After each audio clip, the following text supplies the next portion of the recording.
এবছৰে সন্ধানহীন টিংখাঙৰ এগৰাকী 16 বছৰীয়া কিশোৰী ৰহস্যজনকভাৱে নিৰুদ্দেশ হৈ আছে কদমনি গাঁৱৰ ববিতা গোৱালা। স্থানীয় এগৰাকী মহিলাই গোপনে বহিৰাজ্যলৈ লৈ যোৱাৰ অভিযোগ কিশোৰীগৰাকীৰ নিৰুদ্দেশ সন্দৰ্ভত 3বাৰকৈ আৰক্ষীক অৱগত কৰি আছে পৰিয়ালটোৱে। কিন্তু আৰক্ষীয়ে গোটেই বিষয়টো সন্দৰ্ভত গুৰুত্ব নিদিয়াৰ অভিযোগ আনিছে দুৰ্ভগীয়া পিতৃ মাতৃয়ে। কন্যাক বিচাৰি সাবাথুৰি খাইছে পৰিয়ালৰ লোকে। কোনো লোকে যদি সন্ধান পায় তেনেহলে 9395682128 নম্বৰত যোগাযোগৰ আহ্বান জনাইছে দুৰ্ভগীয়া পৰিয়ালটোৱে, দুৰ্ভগীয়া পিতৃ মাতৃয়ে। কিশোৰীগৰাকীক আপোনালোকক দেখুৱাইছো। এগৰাকী মহিলাই ৰহস্যজনকভাৱে এগৰাকী যুৱতীক বহিৰাজ্যত বিক্ৰী কৰাৰ অভিযোগ আনিছে পিতৃ মাতৃয়ে এতিয়াও হেঁপাহেৰে ৰৈ আছে যে কন্যা ঘূৰি আহিব। যদি কোনোৱে সন্ধান পায় তেতিয়াহ'লে জনাবৰ বাবে তেওঁলোকে আহ্বান জনাইছে। কেইবাবাৰো আৰক্ষীক জনোৱাৰ পাছতো কিয় স্থানীয় আৰক্ষীয়ে গোটেই বিষয়টো সন্দৰ্ভত গুৰুত্ব প্ৰদান কৰা নাই তাক লৈ কিন্তু প্ৰতিক্ৰিয়াৰ সৃষ্টি হৈছে।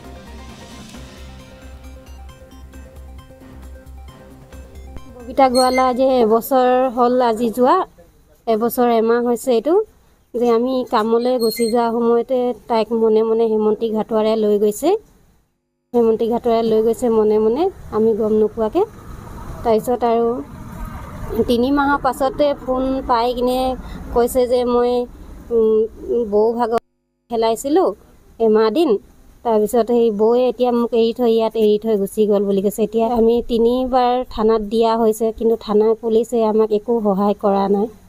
থানাত কৈছে যে হেৰি তহঁতক উল্টা প্ৰশ্নটোৱে সোধে, তহঁতক ছোৱালী কোনে পঠিয়াবলৈ কৈছে বুলি কৈছে। তাৰপিছত মই কৈছোঁ আমিতো ডেইলি হাজিৰা কৰি খোৱা ছাৰ, কামলৈ গৈছিলোঁ, কামলৈ যোৱা সময়তে নথকা সময়তে গুচি গৈছিলে। যদি আমি নিজে পঠিয়া হ'লে আপোনাৰ ওচৰত সহায় বিচাৰিনো কেলৈ আহিলোঁহেঁতেন? আপোনাৰ ওচৰতো সহায় বিচাৰি নাহিলোঁ, নিজে পঠিয়া হ'লে আমি পঠিয়া নাই বুলি মনে মনে গুচি যোৱাৰ কাৰণেহে আহিছোঁ আপোনাৰ ওচৰত। এনেকৈ কৈ আগত 3বাৰটো একো খবৰেই নাপালোঁ। এই কালি পৰহি গৈ আকৌ এতিয়া দি থৈ আহিছোঁ থানাত কাগজ। ৰাজেশ থানাৰ পৰা ফোনত জ্যোতি শৰ্মাই কথা পাতি কিনে জনাইছিলে যে ছোৱালীজনী ইয়াত আছে, ৰাজস্থানত আছে, তহঁতি বোলে লৈ যাবি বুলি কয়। কিন্তু আমি ৰাজস্থানটো বাদেই দিয়ক, আমি নাহক দিয়া ডিব্ৰুগড়লৈ মই গৈ নাই পোৱা। কেনেকৈনো তালৈ গৈ কিনে মই উলিয়াম বাৰু মোৰ ছোৱালীজনীক?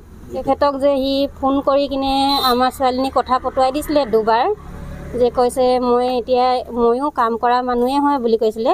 সিহঁতৰ ঘৰত কামলৈ আহিছিলোঁ, তেতিয়াতো ছোৱালীজনীয়ে ক'লে যে মোক বাইদেউ মাৰ লগত কথা পতাই দিয়ক বুলি কিনে কোৱাৰ কাৰণে সি কথা পতাই দিছিলে মোৰ লগত। তাৰ ফটোও দিছিলে বাৰু ছোৱালীজনী ভাগৰ, মনে মনে মাৰি কিনে ফটো পঠিয়াইছোঁ বুলি কৈছিলে।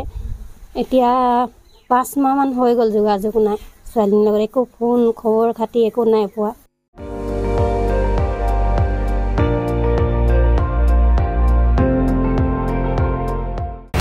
আপুনি চাই আছে ND24, সৰ্বশ্ৰেষ্ঠ নহয় সৰ্বোত্তমৰ দৌৰত।